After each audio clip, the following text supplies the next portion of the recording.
Joining us now on this fourth, Republican strategist Melik Abdul and Democratic strategist Matt Bennett. Nice to see you both. Happy 4th of July, gentlemen. Let's tackle, thank you. Let's tackle, shall we, a little bit of the big, beautiful bill, which has occupied so much, understandably, of this past week. The president set to sign it into law later today. Matt, one of the things, I've certainly had this conversation over the last couple of days with folks, is that Republicans learned a lot from Donald Trump's first time in office in terms of the way this bill is structured. And the reality is, a lot of the benefits that will impact a fair amount of Americans, those are going to kick in first. What Democrats are warning about, cuts to social service nets, right? Cuts to Medicaid, those don't kick in until after the midterms. How are Democrats dealing with that reality? Yeah, look, if we can't figure out a way to take this bill, which I have to say is the worst piece of legislation to pass Congress in my professional life, which is getting to be 40 years, if we can't make this work for us politically, then shame on us. This bill is cruel, it is stupid, it is self-defeating. It's cruel because it takes away health care from almost 16 million people, most of them poor. It snatches food out of the mouths of children, 3 million poor people, and kids will lose school lunch help and SNAP aid. And it does it to give an enormous tax break almost entirely to rich people. And as you say, the benefits start soon, but they're delaying the Medicaid cuts and the other things until later.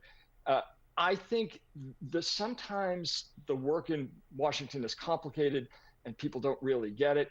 And sometimes it's very simple. And this is very simple. $4 trillion added to the debt, people thrown off their health care, food aid taken away, clean energy tax cuts eliminated, and $4 trillion more to give rich people tax breaks they don't need. So I'm hearing from you the messaging is going to stay pretty consistent to what we've heard. When we talk about the deficit, Melik, look, this is without question a major win for Donald Trump in terms of his agenda, what he wants to get done.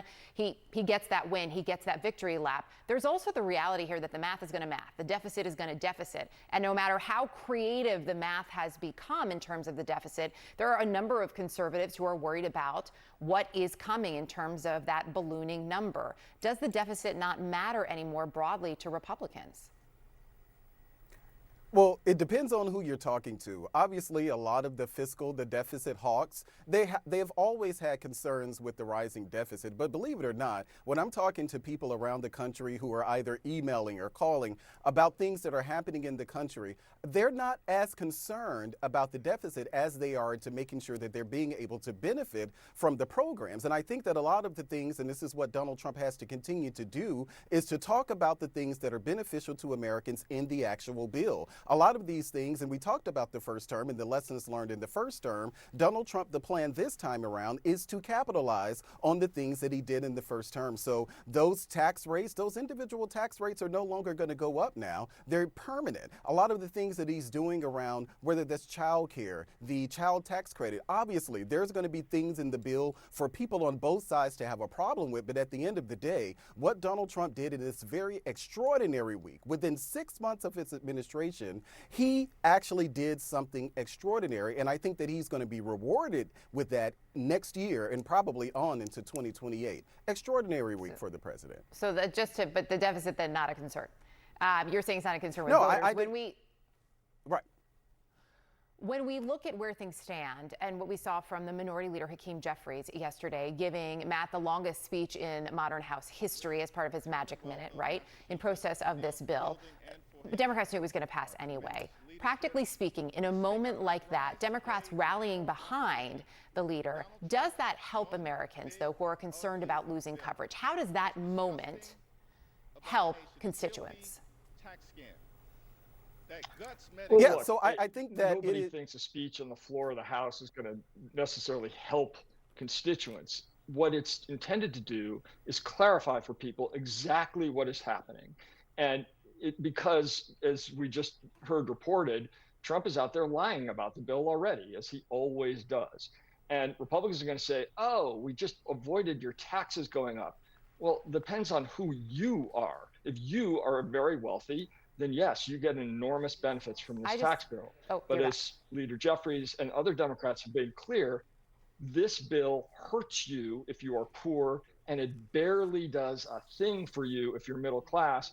And what it definitely does for all of us is increase the debt by $4.4 trillion.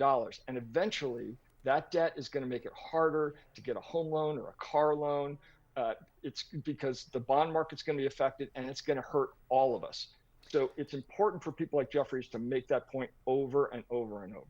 Melik, we know this is going to be a major focus for both parties moving into the midterms. The president yesterday saying he wants to use the fact that not a single Democrat voted for this for Republicans as they move into the midterms. And then he followed up by saying he thinks the Democrats hate Americans and he hates Democrats. When you hear rhetoric like that from the president of the United States, which in 2025 may not be surprising on the one hand, but is this coming in the wake of Democratic lawmakers being targeted on a list of 70 people being killed along with their spouses?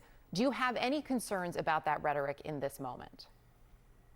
Well, I'm not for hot rhetoric, whether it's on either side, and we've seen it over the years from 2016 when Donald Trump first ran for office, and many of the things that people ignored when it came to these type of violent images with Donald Trump. So I don't think that it's appropriate for Donald Trump. I don't think that it's appropriate for Democrats. But I do believe that there is a tendency now, we see in many of the things, and this is just unfortunately where we are in our toxic culture, that the Democrats don't support things that Republicans do. Republicans don't support anything that Democrats do. But I think the important thing for the Trump administration is to talk about a lot of the things, and because it will resonate with voters, some of these concerns around Medicaid, these closing of rural hospitals. The Trump administration has to talk about, they have to continue to talk about those things and point out how they benefit, push back on against a lot of the criticism. But I also think that the thing that the Trump administration really should do, aside from the messaging, and it really will help him moving forward, is the fact that Elon Musk will no longer, hopefully, be in the White House, because I do believe that he caused him a lot of problems early on in the administration.